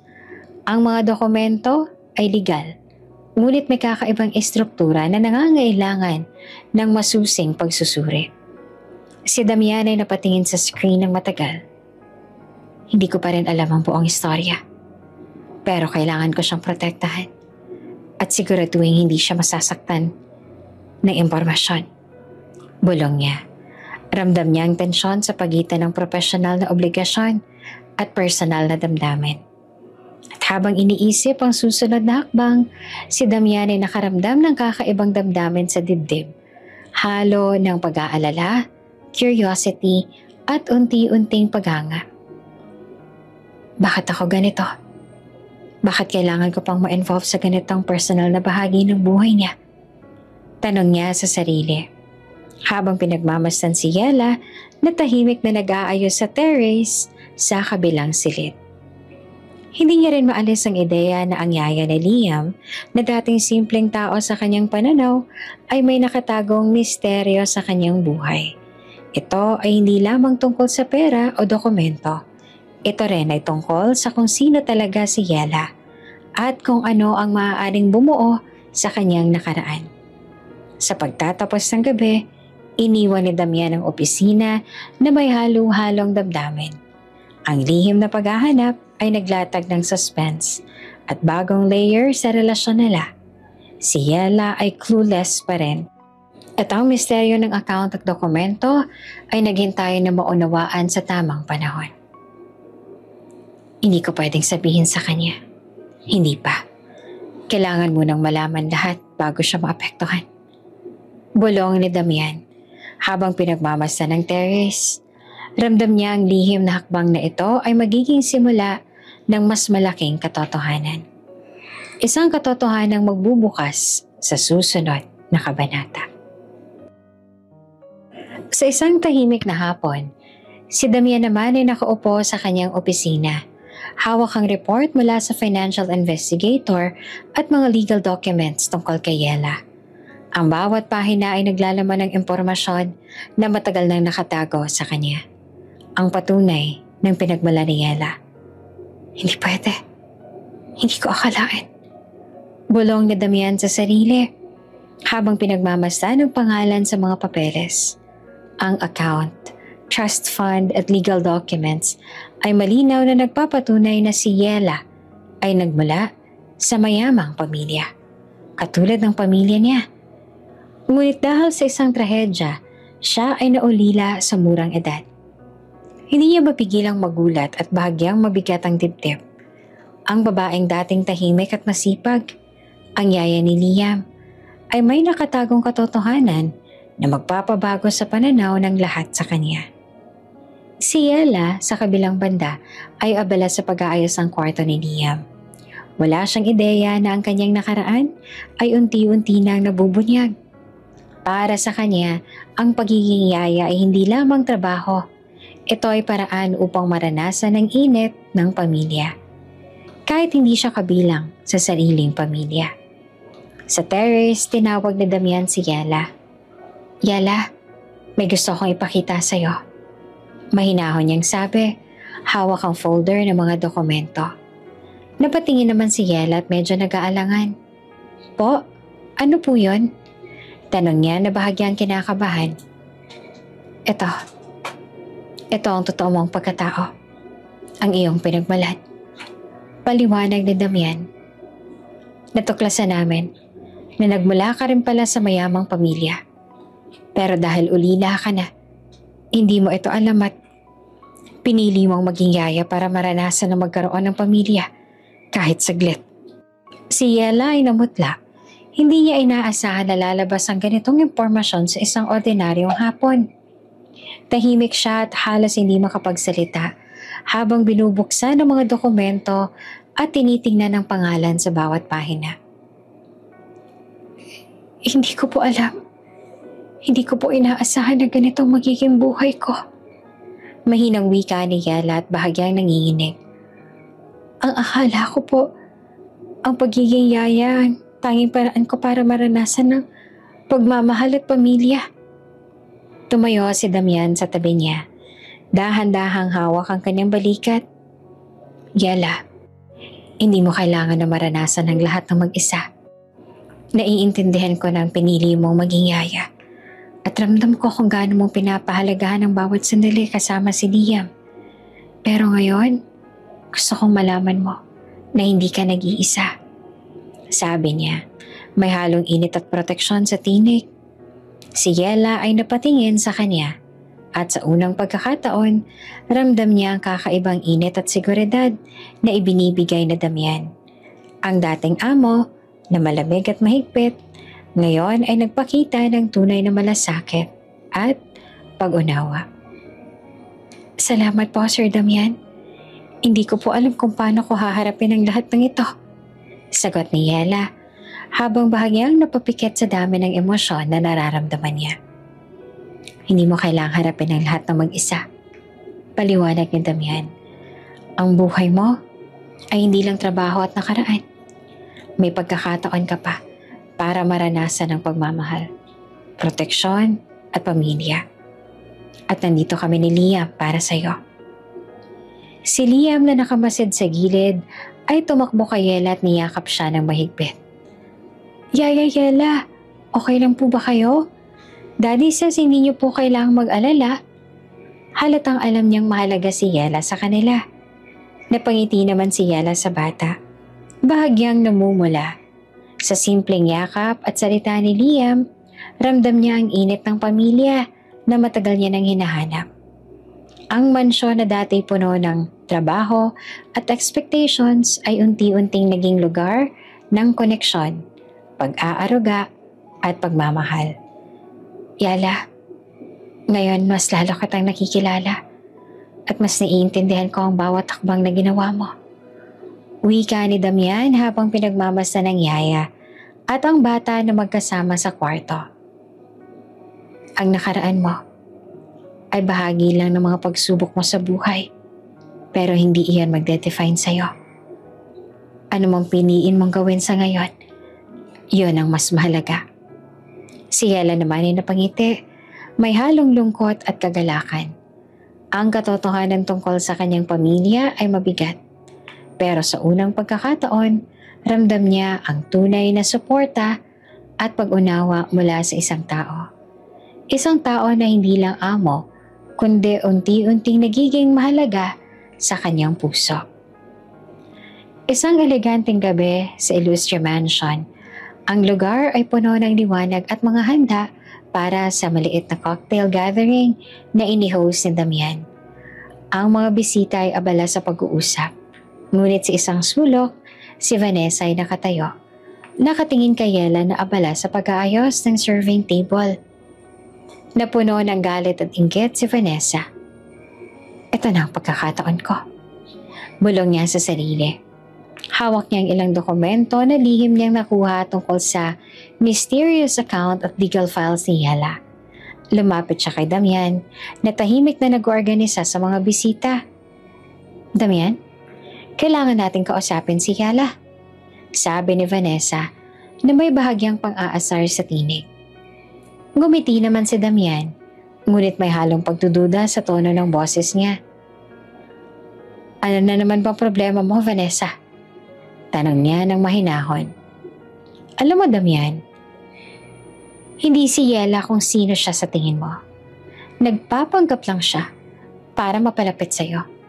Hindi siya karapat-dapat sa tiwala mo. Sigaw ni Vanessa habang binubuksan ng mga dokumento at ipinapakita sa harap ng maraming tao. Biglang napatingin ang lahat sa eksena. Si Yela ay napanganga. Hindi siya makapaniwala sa pangungutyang iyon. Ang mga bisita ay bumuntong hininga.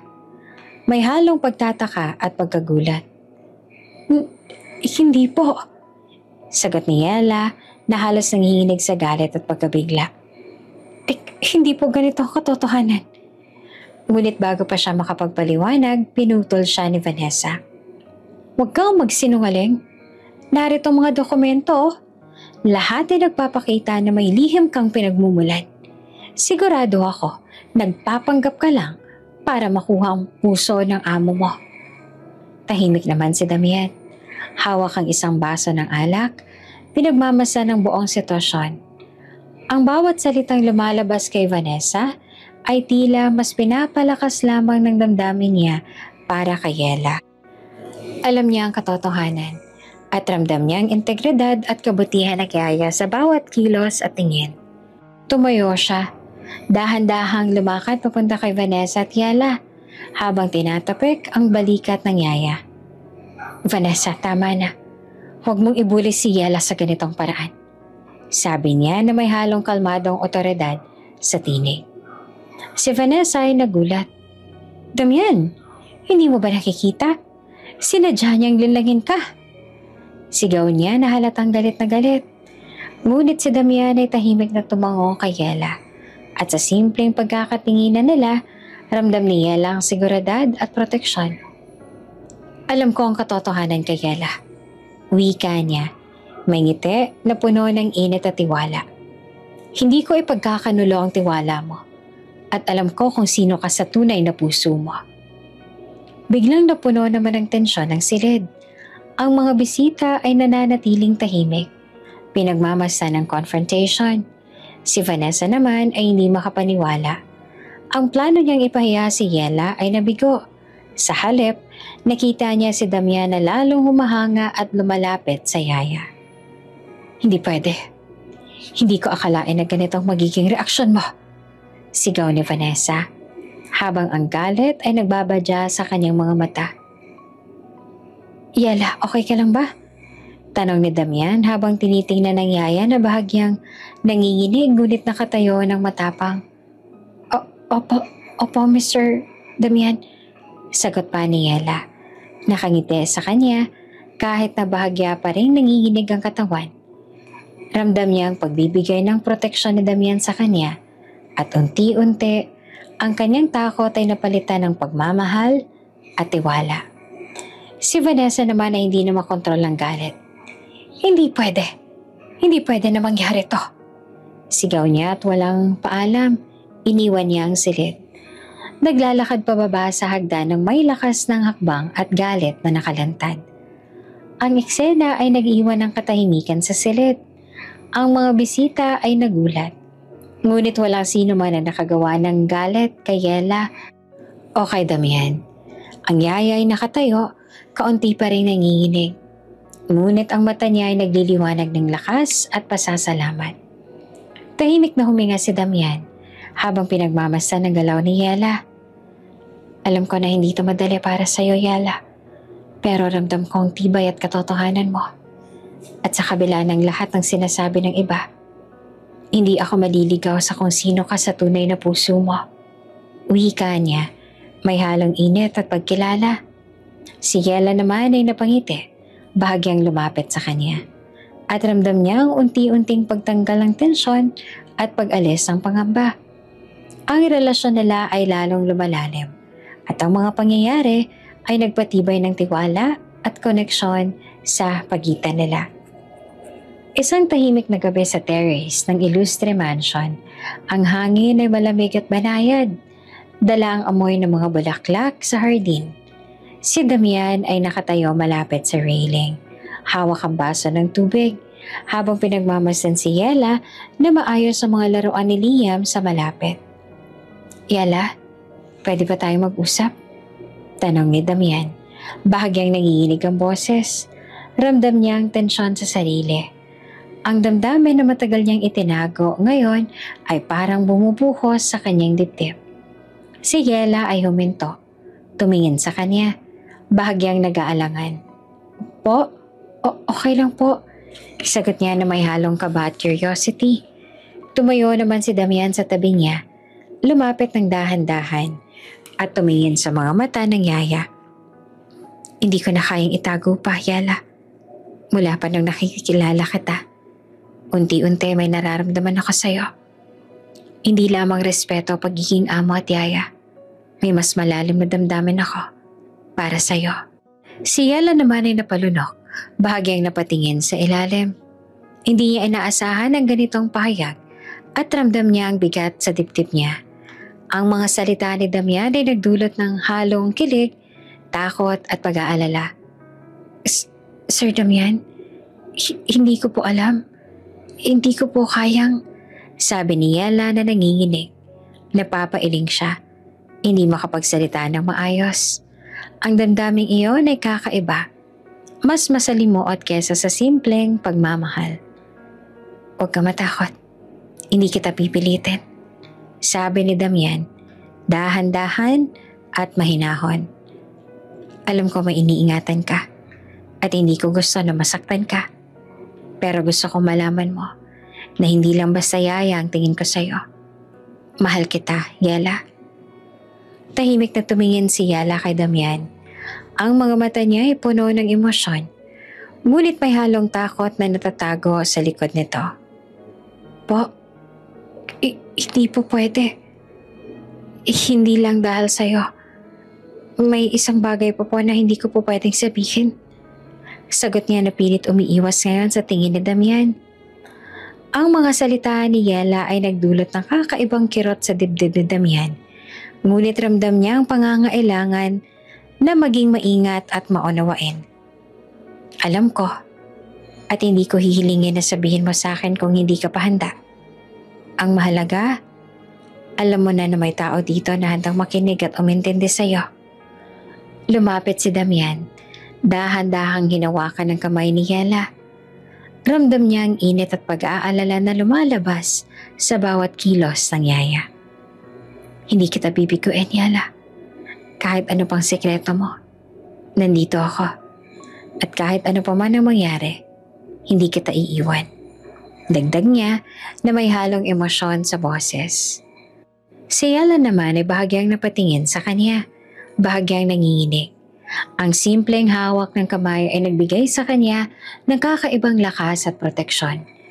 Ramdam niya na sa kabila ng kanyang takot, may tao na handang tanggapin at mahalin siya, kahit sa mga kahinaan at lihim niya.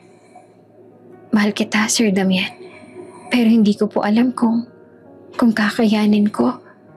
Wika ni Yela sa kanyang isipan. May halong lungkot at pag-aalala habang tinatago ang kanyang mas malalim na sekreto. Yela, hindi ko kailangan ng sagot ngayon. Hindi mo kailangang pilitin ang sarili mo. Paliwanag ni Damian habang pinagmamasdan ng kanyang mga mata. Ang mahalaga, alam mo na may tao dito na handang magmahal at umintindi sa'yo sa kabila ng lahat. Tahimik na nananatili ang dalawa, hawak ang kamay ng isa't isa. Ang malamig na hangin ay tila nagbigay ng katahimikan sa kanilang paligid. Habang ramdam naman nila ang tensyon at damdamin na unti-unting lumalalim. Sa opisina ni Damian ay muling tumingin sa kawalan. Ano man ang sekreto mo, Yela, hindi nito mababago ang nararamdaman ko. Mahal kita at handa akong hintayin ka hanggang sa maging handa ka. Si Yela naman ay bahagyang napangiti. May halong lungkot at ginhawa. Ramdam niya ang support at init ni Damian nang ito ay magtapat sa kanya. Ngunit alam niya sa sarili na may bagay na dapat pang pangalagaan at hindi pa niya kayang ipakita sa kahit sino. Ang pag-amin ng bilyonaryo ay naglatag ng panibagong tensyon at pag-asa sa relasyon nila at nagbigay daan din para sa susunod na kabanata kung saan ang mas malalim na sekreto ni Yela ay unti-unting mabubunyag. Tahimik ang gabi sa loob ng Illustre Mansion. Ang mga ilaw ay banayan at si Damian naman ay nakaupo sa sofa sa library. Hawak ang isang maliit na folder na may medical report. Hindi niya mapigilang pumikit at huminga ng malalim.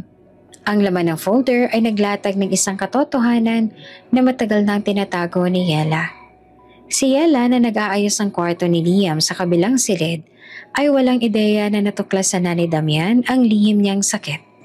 Para sa kanya, ang pagiging yaya ay paraan lamang para maranasan ang pagmamahal at pamilya sa kabila ng nalalaman niyang malubhang kondisyon. 3 taon na ang nakalilipas. Si Yela ay nakaupo sa isang malamlam na silid ng ospital. Hawak ang kamay ng doktor. Yela, kailangan mong malaman ang buong kalagayan mo. Wika ng doktor habang hawak ang medical chart. Po, ano po iyan, Doc? Tanong ni Yela na nanginginig ang boses. Ramdam niya ang kaba at takot. May malubhang kondisyon ka. Isang sakit na hindi magtatagal ang buhay mo kung hindi maaagapan. Gusto namin na ma-maintain ang comfort mo sa abot na makakaya pero dapat mong malaman na limitado ang oras mo. Paliwanag ng doktor, tahimik ngunit seryoso. Hindi naman makapaniwala si Yela. Ang mundo niya noon ay parang bumagsak. Ilang sandali tahimik siyang nanatili. Iniisip ang lahat ng pangarap na hindi niya matutupad at ang pangarap ng simpleng buhay na dati niyang inaasahan. Pagkatapos ng mahabang sandali, napaisip siya. Kung ganito na ang kalagayan ko, bakit hindi ko na lang subukan ng ibang paraan para maranasan ang buhay? Hindi ko naman kailangan na maging mayaman. Basta't may mga tao na nagmamahal at aalagaan ako kahit saglit. Wika niya sa sarili. Dito nagsimula ang desisyon ni Yela na mag-apply bilang yaya. Kung may pagkakataon ako na makaranas ng pagmamahal, kahit sa iilang taon lang, susubukan ko para maramdaman ko rin ang pamilya kahit saglit lang. Sa isip niya habang pinipili ang ilan sa mga applications na ipapadala. Sa kasalukuyan, si Damian ay nananatili nakaupo sa library. Hawak ang folder, ang kanyang mga mata ay puno ng damdamin, pagkabalisa at pag-aalala, at unti-unting paglalapit sa damdaming hindi pa niya lubos na iintindihan. Hindi niya alam kung paano niya sasabihin kay Yela na alam niya na ang katotohanan. Hindi niya kayang mawala ang babaeng ito sa kanyang buhay, kahit pa sandali lang. Ang sakit ni Yela ay hindi biro. Isa itong malaking panganib, at ang bawat sandali na kasama niya ay maaaring maging huling pagkakataon. Lumapit siya sa silid ni Yela, dahan-dahang kumatok. Yela, pwede ba kita makausap? Tinig niya ay mahinahon, ngunit ramdam ang bigat sa kanyang dibdib. Si Yela naman ay tumingin na bahagyang nag-aalangan. Po, okay po, Mr. Damian. Pwede ba natin pag-usapan ng isang bagay? Importante, sagot niya habang iniaabot ang folder. Tahimik na tinanggap ni Yela ang folder, bahagyang nanginginig. Po, ano po ito? Tanong niya na ramdamang kaba. Yela, alam kong may sakit ka. Hindi mo ako pwedeng iwanang hindi malaman ang katotohanan. At kailangan mong malaman na handa akong samahan ka sa bawat hakbang. Sabi ni Damian habang nakatingin sa kanyang mga mata na puno ng damdamin at malasakit. Si Yela ay napatingin sa kanya. Ramdam ang init ng kanyang pagkakaalala. Pilit niyang tinago ang takot sa mukha. Ngunit ang puso niya ay naguguluhan. Paano niyo po nalaman? Hindi na mahalaga kung paano ko nalaman, sagot ni Damian. Dahan-dahang humawak sa kamay niya. Ang mahalaga, Yela, nandito ako para sa'yo. At kahit ano pang mangyari, hindi kita iiwan. Tahimik na tumayo si Yela. Ang mga mata niya ay nagliliwanag sa halong luha at ginhawa. Ang pagkakatuklas ng sikreto niya ay mabigat. Ngunit ramdam niya ang init at proteksyon na matagal niyang hinahanap. Mr. Damian, hindi ko po alam kung kakayanin ko. Mahinang sabi niya, pilit na kumakapit sa kanyang lakas at determinasyon. Yela, hindi mo kailanganin na mag-isa. Sa bawat takbang kasama mo ko sa kabila ng sakit. Mahal kita at handa akong ipaglaban ang bawat sandali na kasama ka. Sagot ni Damian habang ang tingin niya ay puno ng pangako at pagmamahal. Isang maliwanag ngunit malamig na umaga sa Ilustre Mansion. Ang araw ay dahan-dahang sumisilip sa mga bintana. Bumubuo ng pattern ng liwanag sa sahig. Si Damian naman ay nakatayo malapit sa terrace. Nakatingin sa hardin habang may hawak na tasa ng kape. Si Yela ay abala sa paghahanda ng agahan para kay Liam. Ngunit ramdam niya ang presensya ni Damian. Ang simpleng eksena ay puno ng katahimikan at tensyon. Ngunit sa halip na takot, ramdam niya ang init ng seguridad. Yela, wika ni Damian habang lumalapit na handahan. Gusto kong sabihin sa'yo na kahit na alam ko ang sitwasyon mo, hindi ako lalayo. Hindi ako tatakbo. Si Yela naman ay napatingin sa kanya. Bahagyang napangiti ngunit may halong lungkot. Pero Sir Damian, hindi po ito madali. Sagot niya na tinatagong pag-aalala sa boses. Alam ko, sagot ni Damian. Dahan-dahang hinawakan ang kamay niya. Pero sa natitira mong panahon, Gusto kong mahalin ka ng buo. Sa bawat araw, sa bawat sandali. Gusto kong maramdaman mo na hindi ka nag-iisa. Tahimik na tumingin si Yela kay Damian at unti-unti naramdaman niya ang ginhawa. Ang bawat salita ay parang nagbibigay lakas sa kanya. Isang pangakong puno ng malasakit at walang pag-iimbot. Samantala si Vanessa ay nakaupo sa loob ng kanyang sasakyan. Hawak ang telepono at nakatingin sa terrace ng mansyon. Ramdam niya ang relasyon ni Damian at Yela ay unti-unting lumalalim at hindi na siya bahagi ng eksena.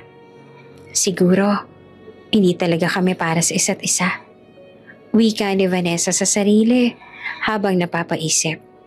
Ang galit ay bahagyang napalitan ng pagtanggap. Hindi madali, ngunit kailangan niyang kilalanin na ang puso ni Damian ay para kay Yela. Walang paalam, pinaandar ang sasakyan ng tahimik. Ang kanyang pagtanggap sa sitwasyon ay nagbigay ng katahimikan sa mansyon at unti-unti bumabalik ang focus kay Damian at Yela. Si Damian ay tumingin kay Yela at ngumiti. Isang ngiti na puno ng init at pagmamahal. Huwag ka mag-aalala. Hindi ko hahayaan na masaktan ka kahit na ano pang mangyari. Si Yela naman ay napangiti. Bahagyang napalingon kay Liam. Naabala naman sa paglalaro sa sahig. Ang bata ay tila alam ang koneksyon sa pagitan nila.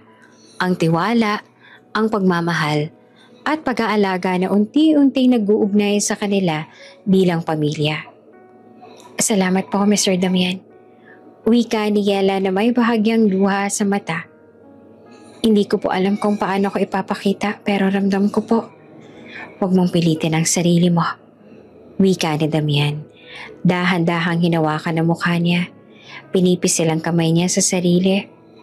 Ang mahalaga, ramdam mo na mahal kita. At sa bawat araw, ipapakita ko sa iyo na handa akong samahan ka. Sa mga sandaling iyon, ay naglatag ng kapayapaan. Ang sakit ni Yela ay hindi nagbago. Ngunit ang relasyon nila ay naging matatag. Isang pagmamahalan na buo at walang pag-aalinlangan. Pagkatapos ng agahan, naglakad sila sa hardin kasama si Liam. Ang bata ay tumatakbo sa paligid. Tawanan at halakhak ang pumuno sa paligid. Si Damian at Yela ay magkahawak kamay. Tinatanaw ang bawat ngiti ni Liam at ramdam ang bawat tibok ng puso ng isa't isa. Mahal kita, Yela, at kahit ano pa man ang mangyari, hindi kita iiwan. Wika ni Damian habang pinagmamasa ng bata na naglalaro sa kanilang harapan. Si Yela ay tumingin sa kanya, bahagyang napangiti at napaiyak sa ginhawa. Mahal din po kita, kahit hindi po ako perpekto. Sagot niya at ramdam ang init ng pagmamahal na matagal niya nang hinahanap. Ang simpleng hardin, puno ng liwanag at halakhak ni Liam, ay naging simbolo ng kanilang pagmamahal. Isang pagmamahal na buo, tapat at handang harapin ang bawat hamon, kahit pa may kaakibat na sakit at pangamba. Isang maaliwalas na hapon ang bumalot sa Illustre Mansion. Ang langit ay puno ng maliliit na ulap at ang hardin ay sariwa pa rin mula sa umagang maulan. Para sa Damian at Yela, ang araw na ito ay espesyal. Isang simpleng selebrasyon para sa kanilang munting pamilya. Kasama si Liam ay masayang nagtatakbo sa paligid. Baby Liam, halika dito! Tawag ni Yela habang hawak ang isang basket ng bulaklak. Ang bata ay tumakbo. Tawa ang pumuno sa paligid at si Damian ay nakangiti. Pinagmamasa ng kanilang simpleng kaligayahan. Alam mo ba, Yela, kahit simple lang ang araw na to, ramdam ko na kompleto na tayo. Wika ni Damian habang dahan-dahang hinahawakan ng kamay niya. Damian, sagot naman ni Yela habang tinitinan ng bata na naglalaro sa paligid. Ramdam niya naman ang init sa dibdib. Isang pagmamahal na matagal niya nang hinahanap, kahit sa kabila ng sakit at takot. Naglatag sila ng maliit na picnic sa hardin. May mga cake, prutas at simpleng dekorasyon. Ang halakak ni Liam ay nagbigay ng tunog ng kaligayahan na tila nagpapaligaya sa buong paligid. "Daddy, tulungan mo po si Mommy Yela sa bulaklak," sabi ni Liam. Tinuturo ang mga petals na nagkalat sa damuhan. Dahan-dahan lumapit si Damian at tumulong sa pag-aayos ng bulaklak. Ang mga mata ni Yela ay nagliliwanag sa tuwa habang pinagmamasan ng pagmamalasakit ng ama sa kanyang anak at sa kanya. Sa simpleng eksenang iyon, ramdam nila ang kahulugan ng pamilya. Hindi sa kayamanan o titulo, kundi sa pagmamahalan at alagang walang kapantay. Hindi nagtagal, tila ba may bahagyang ulan na sumilip mula sa ulap. Si Liam ay tumawa at tumakbo palabas. "Mommy Yela, Daddy, ulan!" Sigaw niya sabay tawa. Si Yela at Damian ay nagkatinginan, bahagyang nag-aalangan, ngunit hindi nakatiis na hindi sumama sa bata. Lumabas sila ng hardin. Hawak kamay at si Liam ay nakahawak rin sa gitna nila. Ang ulan ay banayad sa simula, ngunit sa bawat patak, ramdam nila ang kakaibang kalayaan. Isang sandali ng kaligayahan na puno ng tawanan at luha. "Baby Liam, hawakan mo kami ng mahigpit," wika ni Yela, sabay tawa. "Opo, tuloy-tuloy po tayo," sagot naman ni Liam. Sabay tawa at tatalon sa maliit na damuhan. Si Damian ay tumingin kay Yela at sa mga mata niya ay ramdam ang lahat. Ang pagmamahal, pangangalaga at pangako. "Yela, kahit ano man ang mangyari, masaya ako na kasama kita sa sandaling ito." "Ako rin, Damian," sagot ni Yela. Habang unti-unting nahulog ang luha sa kanyang pisngi, ang ulan ay nagpatuyo sa kanilang luhang iyon. Parang pinapaligaya ang bawat emosyonal na sandali. Si Yela ay nakatingin sa paligid, ramdam ang init ng pagmamahal ng ama, anak at ng sarili niyang puso. Ngunit sa kanyang dibdib, may kirot na nakatago. Isang sakit na hindi maiwasan. Isang gabi habang nasa silid si Yela, meron siyang nilabas sa kanyang drawer. Isang maliit na voice recorder. Pinindot niya ang play button at nagsalita. "Salamat Damian at Baby Liam. Kahit saglit lang, natikman ko kung paano magmahal at mahalin. Natutunan kong may tao na handang magmahal sa kabila ng lahat. Kahit pa may sakit ako. Kahit pa may pangamba sa kinabukasan ko. Ang bawat sandali, bawat tawa, bawat halakhak. Lalo-lalo na ikaw, Baby Liam. Nagbigay sa akin ng dahilan para ipagpatuloy ang bawat araw. Damian, salamat at pinaramdam mo sa akin kung paano mahalin ng tapat at buo. Mahal na mahal kita, Damian." Bago ka pa lang sa channel neto, ibang kwento ni Ate Jane, istorya mo, ikwento ko. Huwag kalimutang pindutin ang notification bell at subscribe button.